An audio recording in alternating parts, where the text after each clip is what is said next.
नमस्कार, आप सभी का बहुत बहुत स्वागत है। मेरा नाम रोबिका लियाकत है।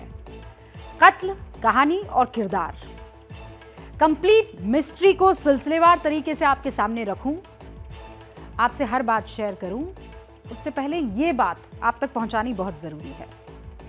मैं पिछले 3 दिनों से श्रद्धा मर्डर केस की जानकारियां, उससे जुड़ा हर अपडेट आप तक पहुंचा रही हूं। लेकिन यकीन मानिए, जब मैं शो कर घर वापस लौटती हूं ना, तो एक अजीब सी बेचैनी महसूस होती है। अचानक आंखों के सामने ये नजर आने लगती है, बेपरवाह, बेफिक्र, बिंदास, यही श्रद्धा। इसका चेहरा नजर आने लगता है। एक ऐसी लड़की जो अपने सपनों को जीना चाहती थी, एक ऐसी लड़की जिसमें सिर्फ मैं नहीं, हिंदुस्तान के हर आम घर से ताल्लुक रखने वाली लड़की का अक्स नजर आता है, जो आजाद ख्याल थी, जो बोल्ड थी, जो अपने फैसले खुद लेती थी, जो ये सोचती थी कि अब मैं एडल्ट हो चुकी हूं, अब जो मैं करूंगी अपने मन का करूंगी और वो गलत नहीं हो सकता। और श्रद्धा ने एक ऐसा ही फैसला फिर ले लिया। वो अपने बाप की दहलीज लांघ कर प्यार का दामन थाम चुकी थी। घर से सैकड़ों किलोमीटर दूर आशियाना बसाने के ख्वाब देख रही थी। लेकिन उसे मालूम था क्या? उसे पता था कि इन ख्वाबों की उम्र चंद लम्हों की होगी। उसे क्या मालूम था कि जिससे वो प्यार करती थी, जिन हाथों को उसने थामा था, वही हाथ उसका गला दबाकर उसकी हत्या कर देंगे। वही हाथ उसकी रूह नहीं, उसके जिस्म को टुकड़े टुकड़े कर देंगे, बोटी बोटी काटकर जंगल में फेंक देंगे। सोचा था किसी ने? आप जितनी बार इसे सोचेंगे, आपकी रूह कांप उठेगी। लेकिन बात सिर्फ इतनी भर नहीं है ना, क्योंकि अब जैसे जैसे तफ्तीश आगे बढ़ रही है, आफताब का क्रिमिनल माइंड डिकोड हो रहा है। अब पुलिस आफताब का नार्को टेस्ट करेगी, वो राज उगलवाएगी, जो अभी तक उसके सीने में दफन है, वो निकल कर आएंगे। उम्मीद तो यही है। और इसीलिए आज मैंने फैसला किया है कि आपको श्रद्धा के कत्ल, उसके कातिल, उस केस से जुड़े हर किरदार से रूबरू करवाऊंगी। इस मर्डर केस में अब तक जितने भी कैरेक्टर सामने आए हैं, उनकी एक एक डिटेल आपके सामने रखूंगी, ताकि आपको पता चले कि अभी तक किस तरह की इन्वेस्टिगेशन हुई है और आगे क्या क्या खुलासे हो सकते हैं। मैं जानती हूं कि आप एक पिता हैं, मैं जानती हूं कि आप एक मां हैं, मैं जानती हूं कि आपकी भी एक बेटी होगी और उसको बार बार चुपके आप देखते होंगे और आपके दिमाग में 10 तरीके के ख्याल आते होंगे। लेकिन ये आप सबके सामने रखना बहुत जरूरी है। उन बच्चों के सामने, उन बच्चियों के सामने रखना बहुत जरूरी है जिनको लगता है कि हम बड़े हो गए हैं, अब हम कोई भी फैसला कर सकते हैं। पुलिस ने जो थ्योरी दी, जो सबूत पेश किए, उस हर कड़ी की एक्सक्लूसिव पड़ताल एबीपी न्यूज ने आपके लिए की है। आखिर हमारी इन्वेस्टिगेशन में ये जो कत्ल, कातिल और 15 किरदार से जुड़ा पूरा का पूरा तिलिस्म है, ये कैसे टूट रहा है, सुपर एक्सक्लूसिव रिपोर्ट आपको जरूर देखनी चाहिए। और आज आप और मैं संवाद करेंगे। ये हमारे बच्चों के भविष्य का सवाल है। आजादी, उसकी चर्चा बाद में। कत्ल, कातिल और किरदारों की इस कहानी में सबसे पहला नाम आफताब अमीन पूनावाला का है। वो आफताब जो श्रद्धा का लिव इन पार्टनर था, जिस पर श्रद्धा की हत्या के बाद उसके 35 टुकड़े करने का आरोप है। आफताब पुलिस कस्टडी में है और जिस तरह उसने सबूत मिटाए, हो सकता है वो बच जाता, लेकिन एक गलती उस पर भारी पड़ गई। श्रद्धा के मिसिंग कंप्लेंट पर जब पुलिस ने आफताब से पूछताछ की, तो उसने कहा कि 22 मई को श्रद्धा घर छोड़कर चली गई थी। कपड़े और सामान यहीं छोड़ गई, सिर्फ फोन लिया। लेकिन जब पुलिस ने दोनों की कॉल डिटेल्स और लोकेशन चेक की, तब जाकर आफताब का झूठ बेपर्दा हुआ। पुलिस को पता चला कि 26 मई को श्रद्धा के बैंक अकाउंट से ट्रांजैक्शन हुआ। श्रद्धा की नेट बैंकिंग ऐप से आफताब के अकाउंट में 54,000 रुपए ट्रांसफर किए गए। इतना ही नहीं, 31 मई को श्रद्धा के इंस्टाग्राम अकाउंट से उसके दोस्त की चैट सामने आई थी। पुलिस ने जब लोकेशन ट्रेस की तो सब कुछ महरौली की तरफ इशारा कर रहा था। जबकि आफताब कह रहा था कि 22 मई को श्रद्धा चली गई। फिर क्या था? सख्ती से पूछताछ के बाद आफताब टूट गया और पुलिस के सामने मर्डर और लाश के टुकड़े करने की बात कबूल कर ली। जैसे जैसे जांच आगे बढ़ रही है, 18 मई की वारदात वाली एक एक कड़ी को जोड़ने की कोशिश हो रही है। सवालों को सबूतों और किरदारों की रोशनी के आधार पर देखा जा रहा है। अब दिल्ली पुलिस ने वीडियो एविडेंस के लिए सीसीटीवी की मैपिंग शुरू कर दी है, क्योंकि हत्या 6 महीने पहले हुई थी। लिहाजा दिल्ली पुलिस 6 महीने के वीडियो को खंगाल रही है ताकि इस हत्याकांड से जुड़े अहम सुराग हाथ लग सकें। पुलिस की मुश्किल यह है कि अभी तक जो भी वीडियो फुटेज बरामद हुई है वो 15 दिन पुरानी है, क्योंकि ज्यादातर लोग सिर्फ 15 दिन के बैकअप वाले सीसीटीवी इंस्टॉल करवाते हैं। हालांकि एक दो जगह इनमें आफताब दिखाई जरूर दिया है और पुलिस ये जानना चाहती है कि वो किस किस से मिला था, कहां जा रहा था। गली में लगे हुए सीसीटीवी कैमरे आप देख रहे हैं, उनकी फुटेज भी जो है पुलिस यहां से खंगाल रही है। आसपास के जितने भी कैमरे यहां पर इलाके में लगे हुए हैं, उनकी फुटेज को खंगाला जा रहा है। पुलिस को क्राइम सीन से श्रद्धा का एक बैग मिला है। इसमें उसका सामान है। पहचान के बाद उसे भी फॉरेंसिक जांच के लिए भेज दिया जाएगा।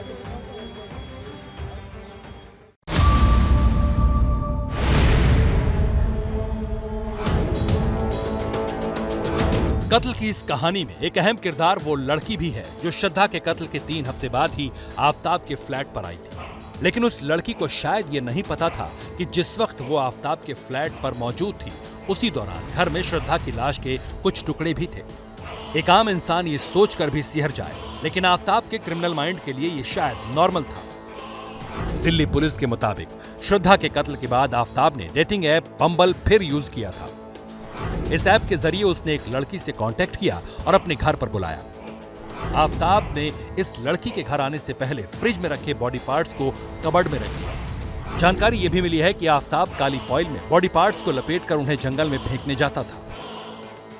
दिल्ली पुलिस ने डेटिंग ऐप बम्बल से कांटेक्ट किया है और कंपनी से इस केस में सहयोग देने की रिक्वेस्ट भी की है, ताकि श्रद्धा के मर्डर के बाद आफताब के घर आने वाली लड़की की डिटेल्स के साथ आफताब की डेटिंग ऐप से जुड़ी जानकारी भी सामने आ सके।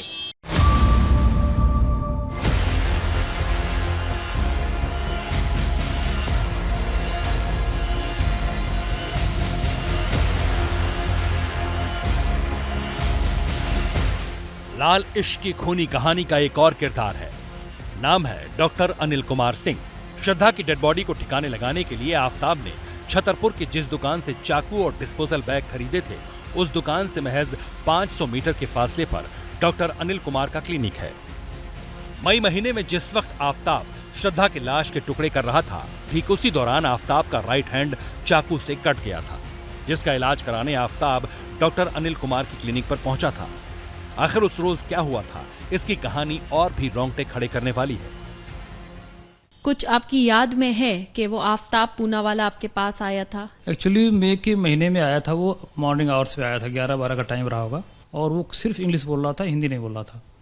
मैंने उससे बात की हिंदी में, तो वो इंग्लिश बोल रहा है, तो मुझे लगा शायद हिंदी में बात करना नहीं चाह रहा है वो। फिर मैंने उससे पूछा कि how did you sustain this injury, तो देन ही टोल्ड मी कि while cutting fruit you know my knife got slipped and I got this injury. तो मैंने पूछा कहीं मारपीट हुई है, कोई चाकूबाजी हुई है, कुछ हुआ? करा नहीं सर, ये फ्रूट काट रहा था और उससे लग गई है। लाश को ठिकाने लगाने और उसके टुकड़े करने के लिए जितना होमवर्क आफताब ने किया था, ठीक वैसा ही होमवर्क इस खूंखार कातिल ने अपने कॉन्फिडेंस पर भी किया था। ऐसा इसलिए ताकि उसकी काली करतूतों की भनक कभी भी दुनिया को ना लगे। श्रद्धा का मर्डर जितनी बेरहमी से किया गया ना, उससे भी कहीं ज्यादा खौफनाक श्रद्धा के बॉडी पार्ट्स को ठिकाने लगाने की दास्तान है। इस लड़की का कसूर क्या था? किसने अपनी आज़ादी से एक फैसला लिया था? इस लड़की का कसूर क्या था कि इसने अपने माँ बाप से ज़्यादा अपने मोहब्बत को ज़्यादा तरजीह दे दी थी? आफताब ने उसका क्या सिला दिया? आफताब ने क्या किया? आफताब ने इसका कत्ल किया, उसके टुकड़े किए और फिर सबूत सफाई से मिटाए। आज वो बाप जिसने इस बच्ची का हाथ पकड़कर इसे चलवाया होगा, वो भाई जिसके साथ ये बच्ची खेली होगी, उसे देख नहीं सकते हैं। अंतिम दर्शन जिसे कहते हैं ना, इस बच्ची के वो अंतिम दर्शन कर भी नहीं सकते, क्योंकि उनकी ये बच्ची 35 अलग अलग टुकड़ों में कट चुकी है और 6 महीने इस बात को हो गए हैं। उसकी बोटियां किस किस ने नोची है, इस शख्स के अलावा ये कोई कल्पना भी नहीं कर सकता है। आफताब ने इन टुकड़ों को ऐसे ठिकाने लगाया जैसे कोई प्रोफेशनल किलर नहीं करता है। मर्डर की गुत्थी वक्त के साथ सुलझ तो रही है, लेकिन पुलिस के सामने सबसे बड़ा चैलेंज है वेपन को बरामद करना। वो वेपन जिससे आफताब ने श्रद्धा के 35 टुकड़े किए। कत्ल की गुत्थी सुलझाने के लिए किरदारों और तारीखों का बहुत अहम रोल होता है। दिल्ली पुलिस की पड़ताल में आफताब और श्रद्धा की जिंदगी की पूरी डेट लाइन, टाइम लाइन जिसे कहते हैं, वो रेडी है, जिस पर हर एंगल से इस वक्त जांच हो रही है, तेजी से आगे बढ़ रही है। आखिर और कितने किरदार हैं जो आफताब पूनावाला, और जितनी दफ़ा ये नाम लेती हूँ उतनी दफ़ा मुझे यकीन मानिए गुस्सा आता है। उस आफताब पूनावाला के गुनाहों के गवाह, उसे जानने वाले गवाह कितने हैं, अभी इससे परत नहीं खुली है।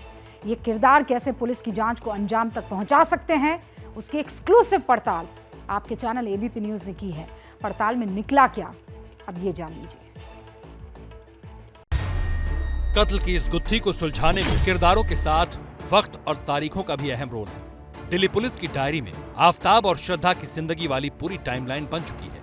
मुंबई के मलाड से लेकर दिल्ली के महरौली तक का सफर तारीखों के साथ दर्ज है, लेकिन इस कड़ी में 18 मई की वो मनहूस रात नई जानकारी के साथ फिर जिंदा हो उठी है।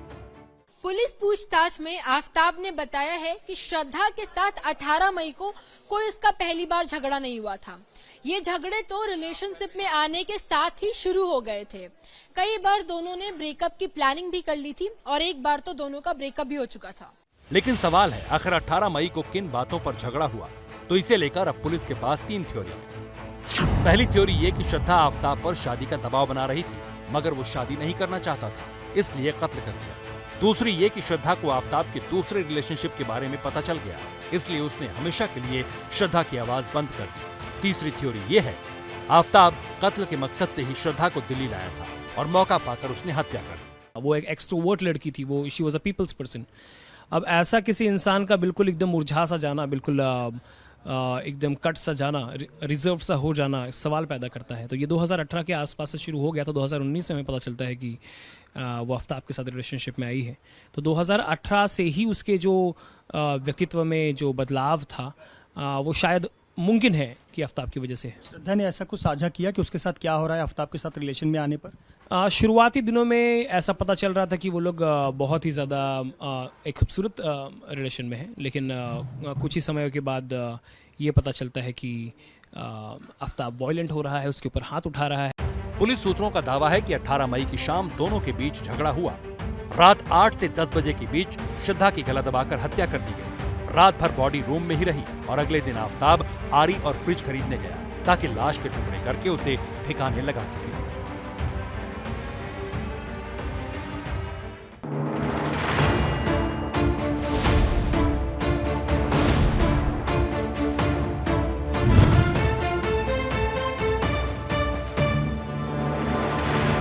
आज श्रद्धा का कत्ल और उसका कातिल एक राज ही बना रहता अगर श्रद्धा के पिता ने मुंबई पुलिस में मिसिंग कंप्लेंट न दर्ज कराई होती। लेकिन ये सब कैसे हुआ, इसका रिकैप समझना जरूरी है। 2019 में श्रद्धा ने आफताब के साथ रिश्ते की बात अपने घर में बताई थी, लेकिन परिवार ने दोनों के रिश्ते को एक्सेप्ट नहीं किया। मगर श्रद्धा ने धीरे धीरे आफताब की कलई खोलना शुरू कर दिया था कि माता के निधन से पहले वो अपनी माँ से फ़ोन पर बात करती थी और कहती थी कि आफताब उसके साथ मारपीट करता है, उनके रिश्ते अच्छे नहीं चल रहे हैं।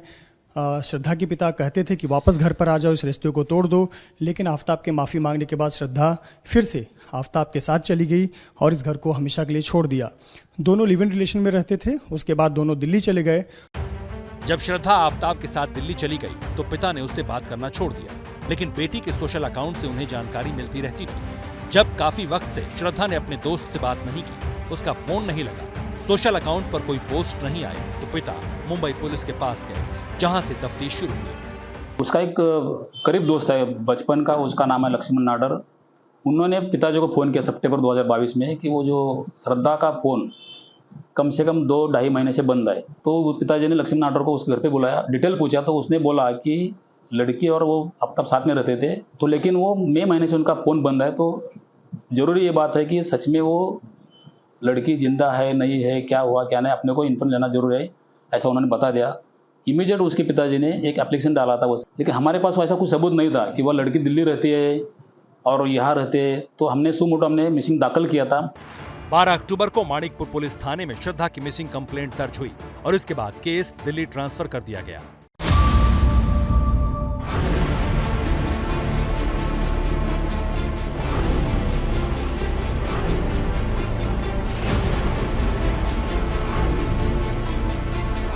मई दिन बुधवार आफताब श्रद्धा की जिंदगी में मौत की दर्दनाक इबारत लिख चुका था। कत्ल का हर सुराग मिटाने की शुरुआत इसी रोज आफताब ने की।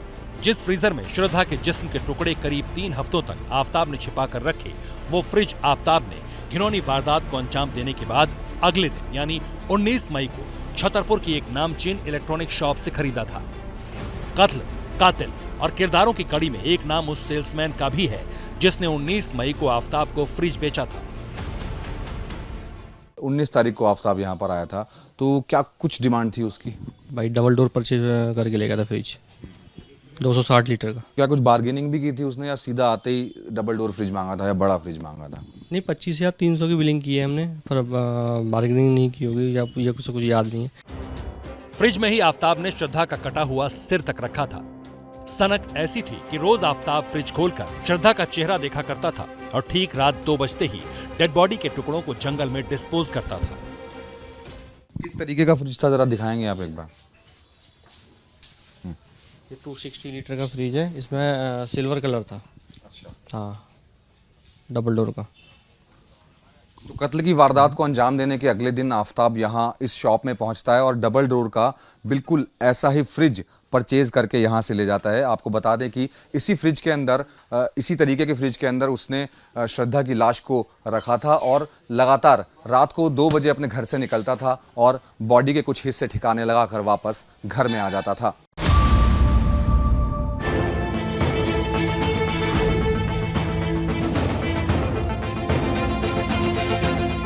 श्रद्धा मर्डर केस की इन्वेस्टिगेशन में पुलिस के हाथ खाली नहीं है। जिस चाकू से आफताब ने श्रद्धा की डेड बॉडी के 35 टुकड़े किए, वो चाकू कहां से खरीदा गया, कब खरीदा गया?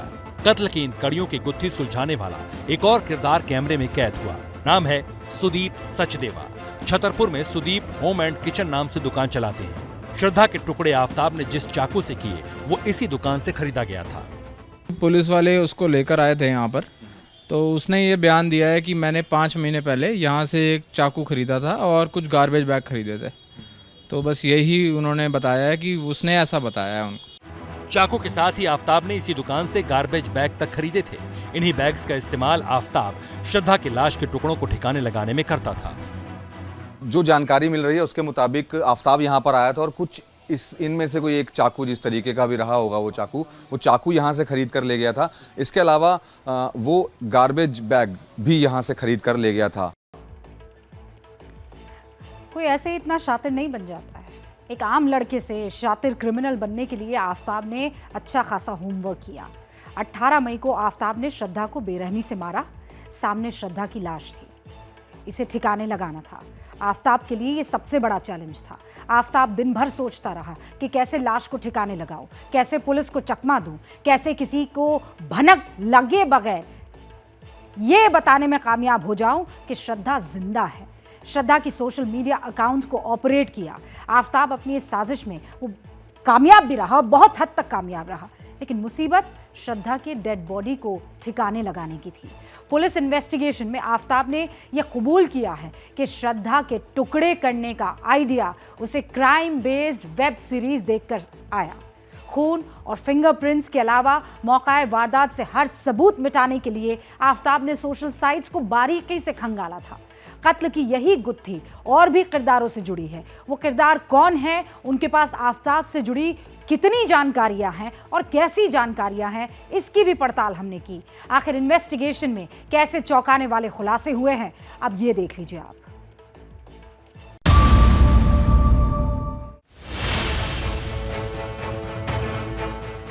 कत्ल, कातिल और किरदारों की कड़ियां वक्त के साथ जुड़ने लगी।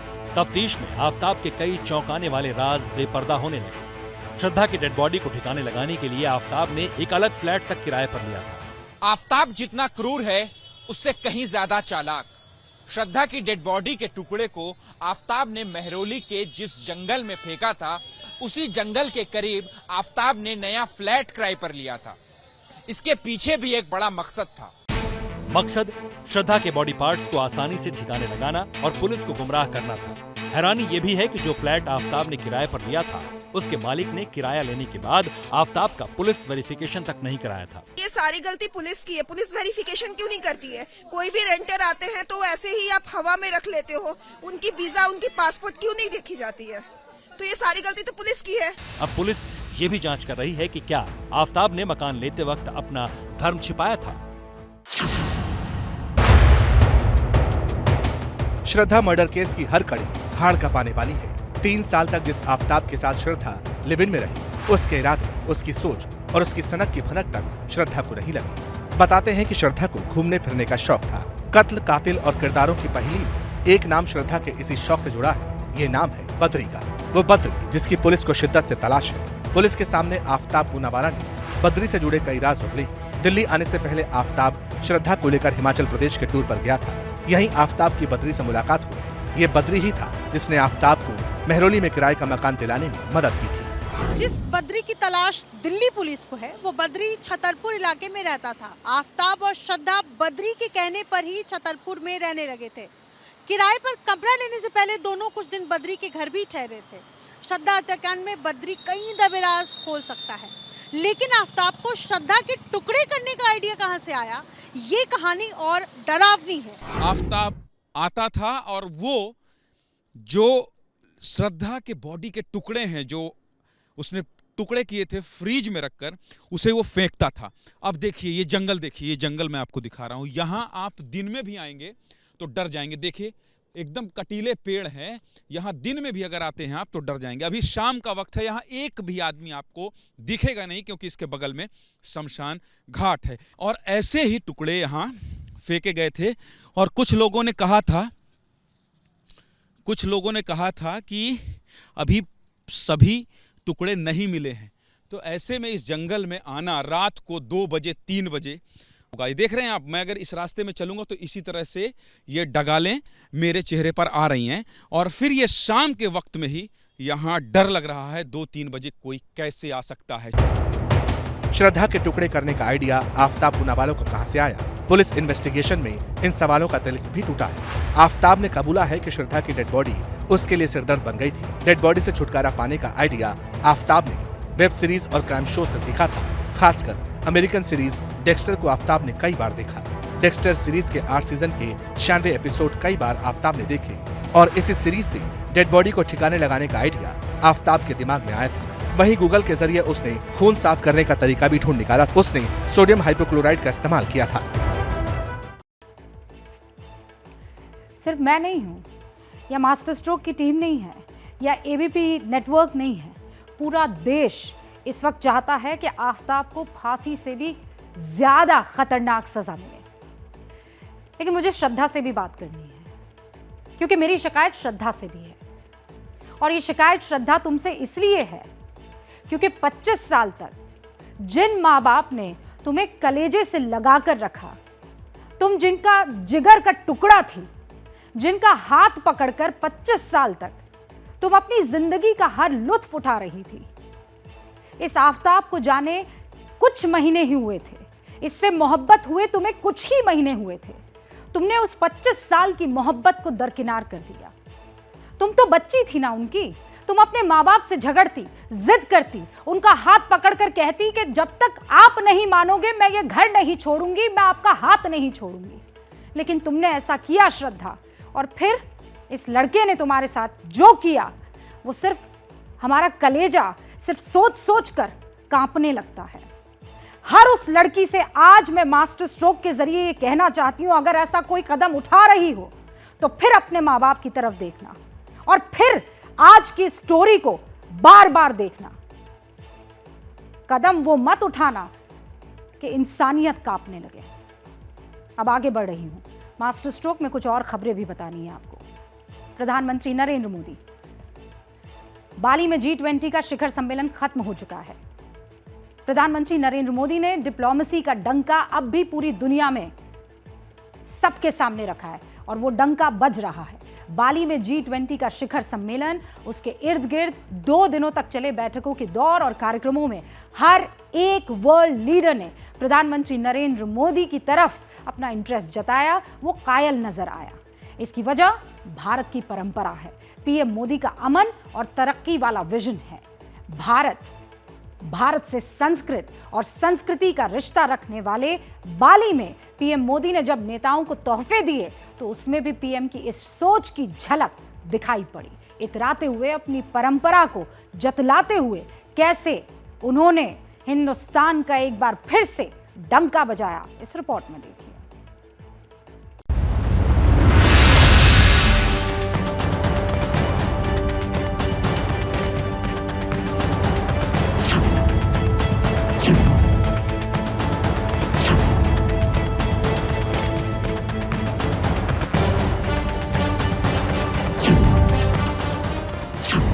इंडोनेशिया के बाली में यूं तो 20 बाहुबली जमा हुए, लेकिन डंका बजा सिर्फ और सिर्फ प्रधानमंत्री नरेंद्र मोदी के नाम का।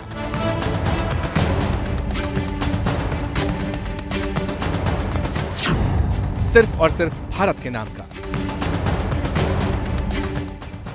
क्योंकि दिसंबर की पहली तारीख से दुनिया की सबसे ताकतवर 20 अर्थव्यवस्थाओं के लिए तरक्की का रोड मैप तैयार करने की जिम्मेदारी अब हिंदुस्तान संभालेगा। G20 की कमान अब अगले 1 साल तक भारत के हाथ में ही रहेगी। बाली में 2 दिन तक चले G20 शिखर सम्मेलन के आखिरी दिन इंडोनेशिया के राष्ट्रपति जोको विडोडो ने G20 की अध्यक्षता भारत को सौंपी।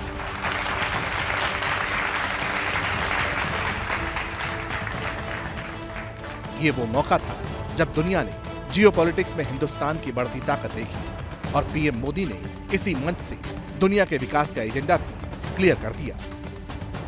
आज आवश्यकता है कि विकास के लाभ सर्वस्पर्शी और सर्वसमावेशी हो। हमें विकास के लाभों को ममभाव और समभाव से मानव मात्र तक पहुंचाना होगा। वैश्विक विकास महिलाओं की भागीदारी के बिना संभव नहीं है। G20 के मंच पर शुरू से अंत तक पीएम मोदी ही छाए रहे और वो बात भी छाई रही जो उन्होंने 2 महीने पहले एससीओ के शिखर सम्मेलन में कही थी। तब प्रधानमंत्री मोदी ने रूस के राष्ट्रपति व्लादिमीर पुतिन से कहा था कि ये युग जंग का नहीं है। G20 के शिखर सम्मेलन में शामिल राष्ट्राध्यक्षों को पीएम मोदी की यह बात इतनी पसंद आई कि इसे सूत्र वाक्य मानकर G20 के रेजोल्यूशन में शामिल कर लिया गया। इसी के साथ G20 का शिखर सम्मेलन कूटनीति का वो मंच बन गया जहां से हिंदुस्तान का हर पैगाम दुनिया को तरक्की और अमन की झलक दिखाता रहा। तेजी से बदल रही दुनिया में वर्ल्ड स्टेज पर भारत की बढ़ती ताकत का लोहा सब मान रहे हैं। इस बात का सबूत प्रधानमंत्री नरेंद्र मोदी से वर्ल्ड लीडर्स की मुलाकात में मिलता रहा। G20 की बैठक से इतर हुई बैठकों में पीएम मोदी ने कई राष्ट्राध्यक्षों से मुलाकात की।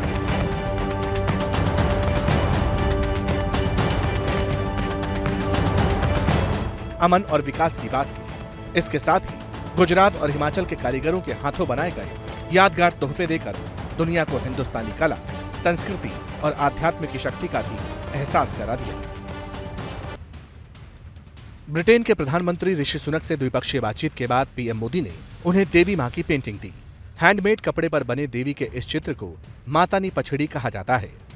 इसी तरह पीएम मोदी ने अमेरिका के राष्ट्रपति जो बाइडेन को कांगड़ा के कलाकारों के हाथों नेचुरल कलर से तैयार राधा कृष्ण की पेंटिंग गिफ्ट की। प्रधानमंत्री ने फ्रांस के राष्ट्रपति इमैनुअल मैक्रों, सिंगापुर के प्रधानमंत्री ली सियन लूंग और जर्मन चांसलर ओलाफ शोल्स को कच्छ के कारीगरों के हाथों तैयार एगेट बाउल गिफ्ट किया। इटली की पहली महिला प्रधानमंत्री जॉर्जिया मेलोनी के साथ मीटिंग में पीएम मोदी ने ट्रेड और इन्वेस्टमेंट के मुद्दे पर चर्चा की और उन्हें गुजरात के पाटन की परंपरा का प्रतीक पाटन पटोला दुपट्टा गिफ्ट किया। प्रधानमंत्री मोदी ने ऑस्ट्रेलिया के पीएम एंथनी अल्बनीज को तोहफे के तौर पर जनजातीय लोक कला का चित्र फितौरा दिया। गुजरात के छोटा उदयपुर के राठवा कारीगरों के हाथों बना ये चित्र ऑस्ट्रेलिया की एबोरिजिनल डॉट पेंटिंग जैसा है। इंडोनेशिया के राष्ट्रपति जोको विडोडो से मुलाकात के दौरान पीएम मोदी ने उन्हें सूरत के कारीगरों का बनाया डिजाइनर चांदी का कटोरा और हिमाचल प्रदेश के किन्नौर के कारीगरों के हाथों बना किन्नौरी शॉल गिफ्ट किया। तो वहीं स्पेन के पीएम पेड्रो सांचेस को मंडी और कुल्लू का कनाल ब्रास सेट दिया। यह हिमाचल का पारंपरिक म्यूजिकल इंस्ट्रूमेंट है। पीएम मोदी ने G20 के मंच से भारत की सांस्कृतिक और आध्यात्मिक ताकत दिखाई तो कूटनीति के मोर्चे पर भी सबसे आगे रहे। ब्रिटेन के पीएम ऋषि सुनक ने बाली से ही 3000 भारतीयों के लिए नए वीजा जारी करने का ऐलान कर भारत से रिश्तों की मजबूती का सबूत दिया। तो वहीं बाइडेन भी पीएम मोदी के मुरीदों में शामिल नजर आए। ये G20 के महामंच पर हिंदुस्तान की बढ़ती ताकत का सबसे मजबूत प्रमाण है। एक तरफ डिप्लोमेसी की दुनिया में हिंदुस्तान का सूरज चढ़ रहा है तो दूसरी तरफ अमेरिका है जिसने एक बार फिर चांद की तरफ कदम बढ़ा दिया है।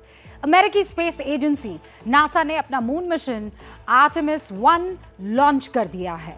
अमेरिका का ये मून मिशन डेटा कलेक्ट करके लौट आएगा। इसके बाद अमेरिका 2 और मून मिशन भेजेगा, कंप्लीट करेगा। इसके पीछे की वजह अगर आप नहीं जानते हैं तो जान लीजिए। अमेरिका चांद पर एक के बाद एक मून मिशन भेजना क्यों चाह रहा है? क्या अमेरिका चांद पर इंसानी बस्तियां बसाने की तैयारी कर रहा है?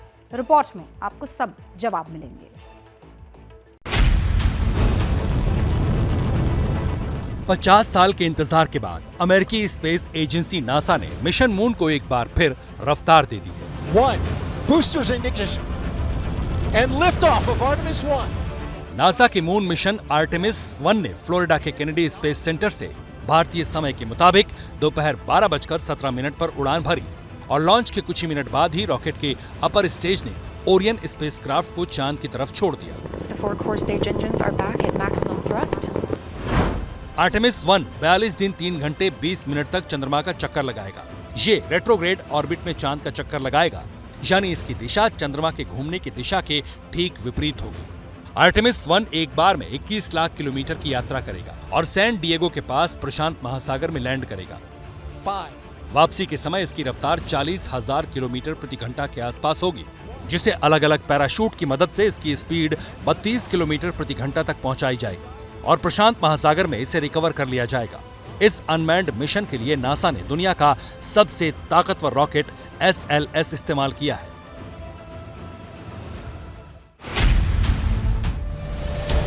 साल 1969 से 1972 के बीच चांद पर 6 मैन्ड मिशन भेज चुका अमेरिका 12 अंतरिक्ष यात्रियों को चांद की सतह पर चहलकदमी करा चुका है।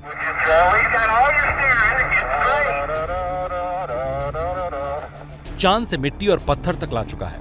फिर सवाल यह है कि 7,434 अरब रुपए की लागत वाले मून मिशन आर्टेमिस के जरिए अमेरिका क्या हासिल करना चाहता है? इसका जवाब यह है कि धरती के अलावा दूसरे ग्रहों और उपग्रहों पर जीवन की तलाश कर रहे तमाम मुल्क उनका नेचर समझने की कोशिश में हैं। अमेरिका का आर्टेमिस 1 भी इसी का हिस्सा है। इस मिशन के तीसरे चरण में यानी 2025 या 2026 में अमेरिका अपने वैज्ञानिकों को चांद के साउथ पोल पर उतारेगा। वो चंद्रमा पर मौजूद पानी और बर्फ पर रिसर्च करेंगे। चांद पर जाकर वैज्ञानिक वहां की बर्फ और मिट्टी से ईंधन, भोजन और इमारतें बनाने की कोशिश करना चाहते हैं।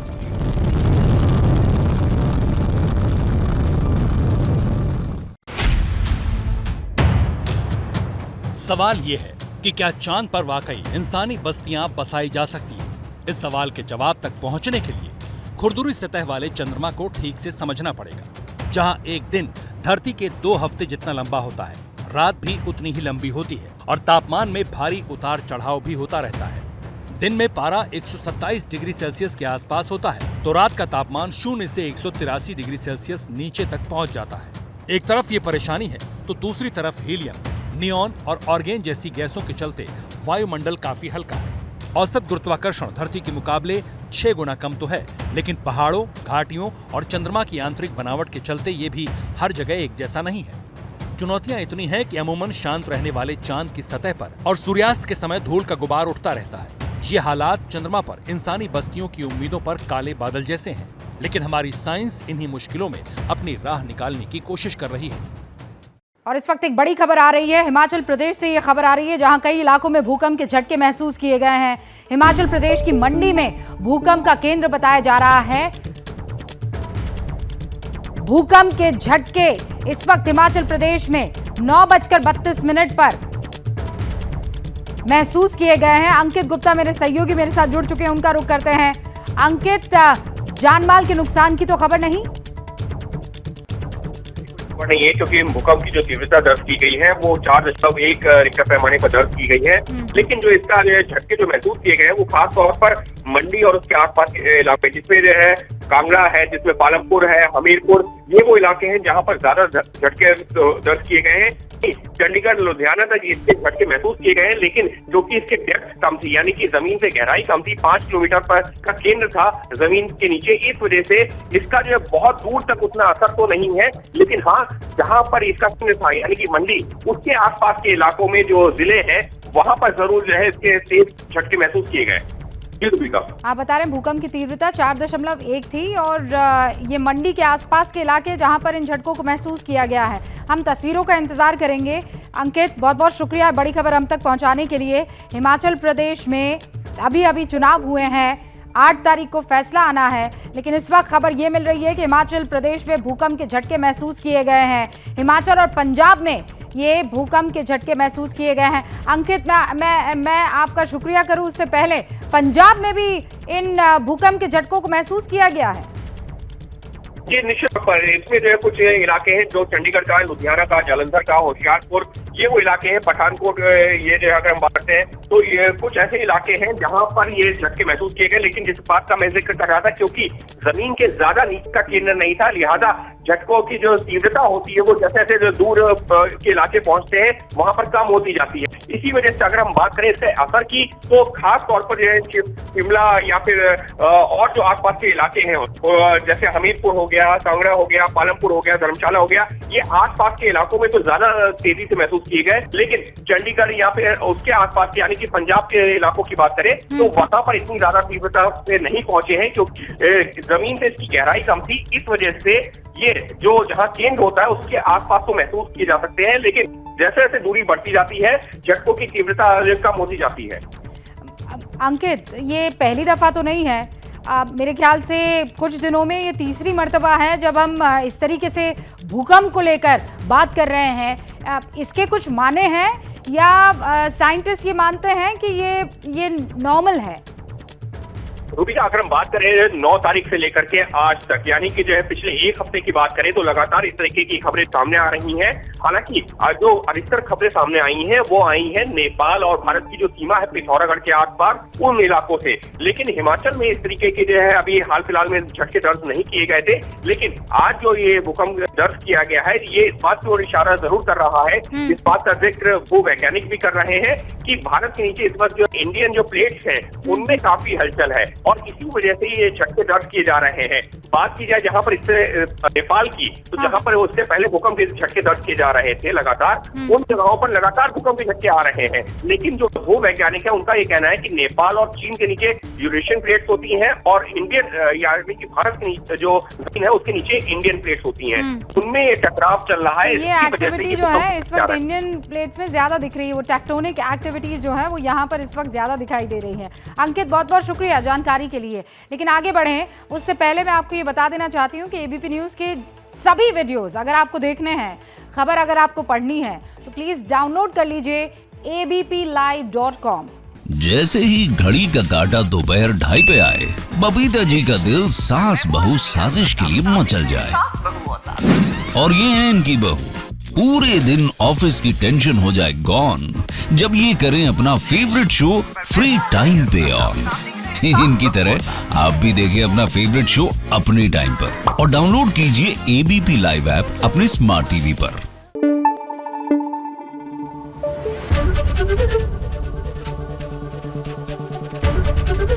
एबीपी न्यूज आपको रखे आगे।